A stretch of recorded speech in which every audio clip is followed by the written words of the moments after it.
What's going on, everybody? I hope everyone's having a fantastic evening, fantastic afternoon, fantastic pre-noon, no matter where you are in the world. I'm Hassan Piker, and this is the Awesome broadcast coming to you live from somewhat sunny California, Los Angeles, folks. We're live and alive, and I hope all the boys, girls, and MBs are having a fantastic one because today's a beautiful day. Today's a wonderful day. Today is Saturday, folks. That's right. It is Saturday. Fun day, folks. I'm Hassan Piker. And I hope everyone is having a wonderful time, a wonderful day. Because it's a beautiful Saturday, we're going to be having some fun. We're going to be having some immaculate vibes. This is the part of the broadcast where I tell you about my personal news about what's going on in the world of HASANABI Piker. There's a new Overzealots video. I'll be watching that as well. But in terms of what's going on in the world of HASANABI Piker, shirt right here is also part of the new merch.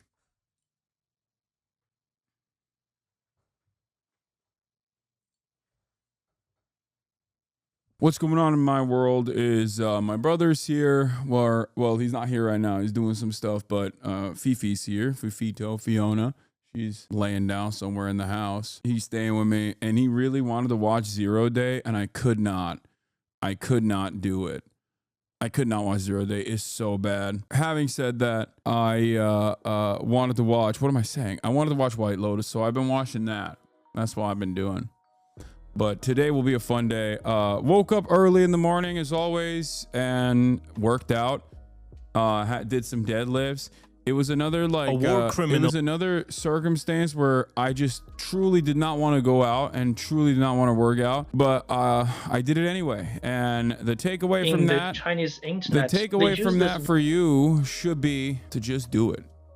Not to get all Nike with it, but to just do it.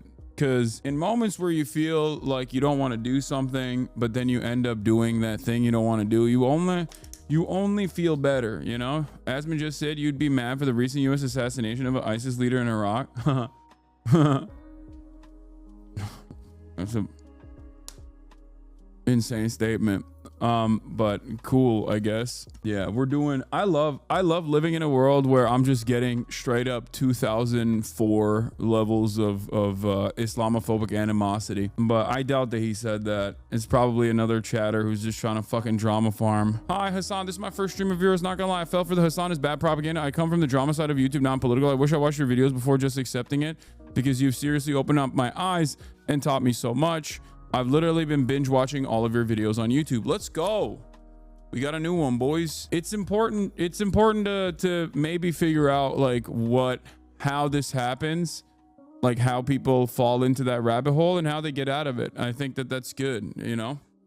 But welcome to the good side, really. You open my sinuses with the hottest it takes. Yeah. Oh yeah. I worked out this morning, even though I didn't feel like it. And as always, my point here is you should too.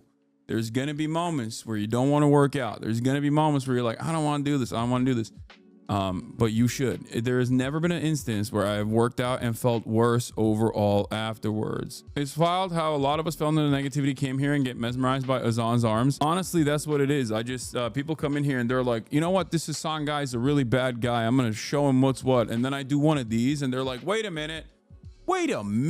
This guy seems to take care of himself and he seems to have some opinions that maybe I misunderstood because other people were saying he was bad, but they weren't really explaining it. As a union member and outspoken socialist, it was so nice to find a creator who I feel represents my worldview, and watching your content has tremendously helped me refining my talking points. Hell yeah. Isn't the reason you want ASMONGOLD on stream with you just so you can get him banned again?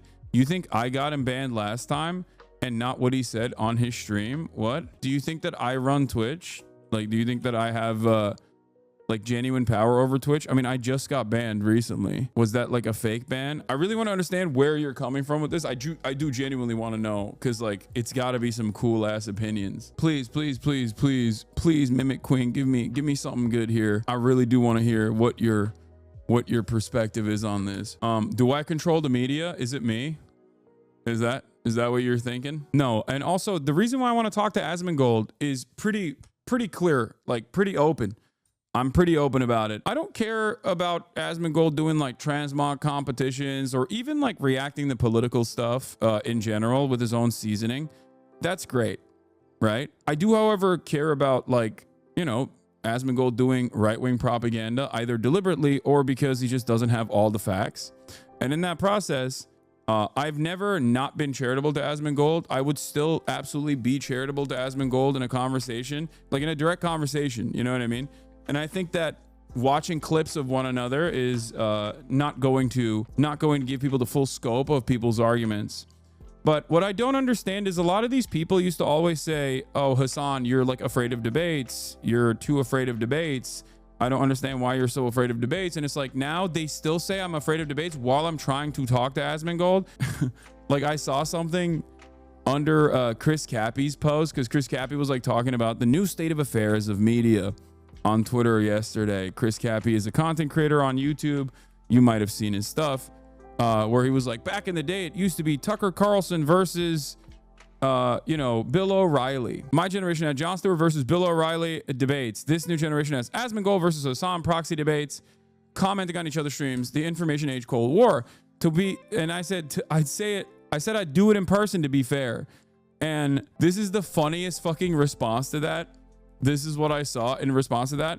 The Hasan system, the proven method for handling criticism: hide, ignores critics' content to obscure their argument, alter, drastically misrepresent their opposing view, strawman. Also, I look pretty hot in this, so thank you. Once again, my haters like making me look hot. Strawman, attack the misrepresentation by grouping critics with deplorables. Avoid, debate only weaker opponents, not the original person. Name call, label frustrated opposition as crazy or obsessed to discredit them. Now, what's really interesting about this is I think it's projection, but also it kind of fails because there are a lot of right-wingers that I openly will say I want to debate, right? Like Ben Shapiro, Steven Crowder, Charlie Kirk. And what is really funny about it is that this basically demonstrates how stupid you are. You have to be as a Marine Corps veteran, because this is me literally saying I would talk to Asmongold in person. And you're just like, nah, dude, I bet you're running away from him. Like, it makes no sense. But hey, thank you for keeping a sexy photo of me in your phone. That's nice. Blast off. Gavin Newsom and this is Daryl Cooper. That's funny. That's meta. God damn, that Daryl Cooper stuff it was a little shocking, I will say. There is a real growing movement on the right of people who just like don't necessarily care like one way or another about Israel. Some of them really hate Israel. Some of them don't care. Some of them are like agnostic, but they hate Jews. Like, holy moly. Like, really. And it's always been there, but like now it's pretty out and about, like pretty much out in the open. Interesting stuff. Go look at the comments on the video, the Daryl Cooper video. I don't want to look at it anymore. But anyway, let's get started on this. Twitch CEO explains how they deal with high-profile bans after Hasan's suspension. Twitch CEO has admitted it's tricky at times when it comes to banning streamers and has also lifted the lid as to whether he has the power to suspend channels. Twitch bans have been a hot topic within the live streaming community. Streamers have called on Amazon-owned platform, blah, blah, blah, blah, blah. Speaking to Business Insider's Peter Kafka for his channel's podcast, Clancy revealed that some bans are tricky to do. On a VOD platform like YouTube, you can edit something or take something down. It's hard to sit there and talk for 6 hours straight and not step over the line, he said. It's 6 to 8 hours trying to make sure you don't step over the line. So it's the fact that sometimes people step over the line and you can't just edit it as you would on a VOD platform. I don't think it's contentious. It's just tricky for both them and us to make sure. Look, we keep it within the guidelines. So we have to see when somebody steps over the line and do something to make sure they don't step over the line consistently. That's a pretty good approach to it, I think. Obviously, people will not take this seriously because they've already made up their minds on Dan Clancy specifically and also Twitch specifically. I will say, like, regardless of my criticisms of Twitch or my immediate criticisms of Dan Clancy, for example, I don't like that he streams so much. Okay? That's one thing that that's my own personal opinion. You might not agree with it, right? I'm not like the biggest fan of that because I feel like you're opening yourself up to a lot of attacks in general. And yet him doing streams, unironically, I think, allows him to get a better understanding of the product and the content creators themselves and like what they go through. Does that make sense? There are some issues as far as like the app, you know, the Twitch app is like kind of garbanzo and they're trying to fix it. Ford CEO also drives a Ford. No, Ford CEO literally does not drive a Ford exclusively any longer. He's now driving a fucking Yangwang, I think. But yeah, as a CEO, it's still good to understand like the service that the platform is providing. So Twitch boss also noted that he personally does not decide on anyone's ban, be it hand one out or lift an existing suspension. We have a team that does that. It's not automated. I'll be aware of their decision for certain high-profile streamers, but it's not my decision because the whole point is to keep some degree of separation. That came off the back of being asked about HASANABI's recent 24-hour ban. It also was revealed by Twitch streamer Amaranth that Clancy did, however, get a shadow ban on her channel lifted. So they asked him about me getting hit with the 24-hour one. At 6:58, the reporter says you were clearly not doing support for this show comes from Smartsheet. We clearly have shooters out there in the journalism. I do control the media, okay? Streamers Hassan Piker, someone I'm familiar with. I've interviewed him.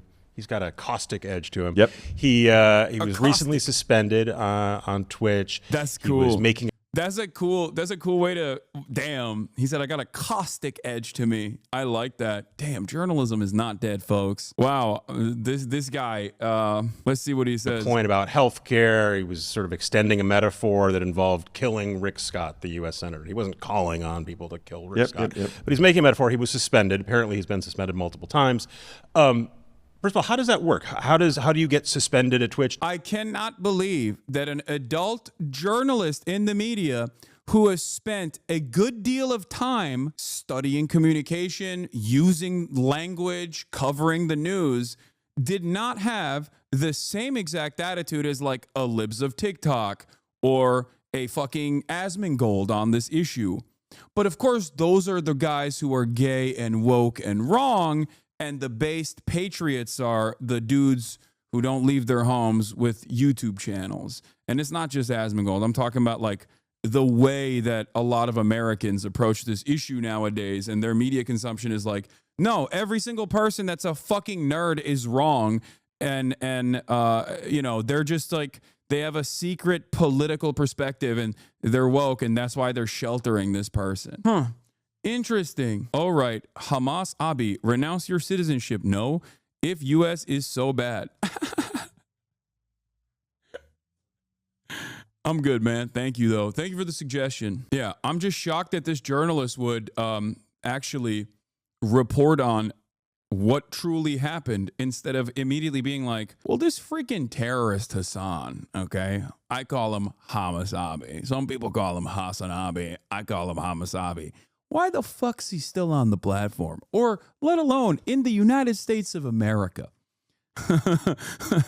As a journalist for Business Insider, I say, get him out of here. As a matter of fact, get them all out of here. Are you actually surprised, though? You apologized and admitted the words were hyperbolic? No, I was never surprised for being banned. I'm just showing you that, like, people do understand the difference. Like, especially adults. There are still adults out there. Because I think the more we look at just like right-wing commentary online and how much that has devolved throughout time, we get a false notion or a false sense of reality that like everyone is incredibly stupid. And I don't think that's the case. I think that there are still intelligent people out there, and you can't lose sight of that. You can't forget that there are normal humans out there who also look to like Elon Musk Sig Heiling and don't immediately rush to defend him. There are plenty of normal people who see that and go, oh, that's it. I'm done. I'm writing this guy off. There are normal people out there who are still intelligent, careful, considerate, maybe not like super knowledgeable on an issue, but don't immediately just like fly off in the most reactionary perspectives. That's what it is, right? We need to remember that. We need to remember that there are people like this in the media. There are people like this all around us. And I think I sometimes lose sight of that because I've read too much ASMONGOLD comments. You know what I mean? Like ASMONGOLD YouTube comment section. And I think when you stare into that darkness for an extended period of time, you end up developing a false interpretation of like what our fellow citizens are like. Not to say that there aren't truly people like that, and those numbers are growing, especially online, where there's just like an incredible amount. There's a definite like crisis of intellect, a crisis of critical thinking, a crisis of nuance in this country. But I do think that, you know, it's not as severe as we think it is.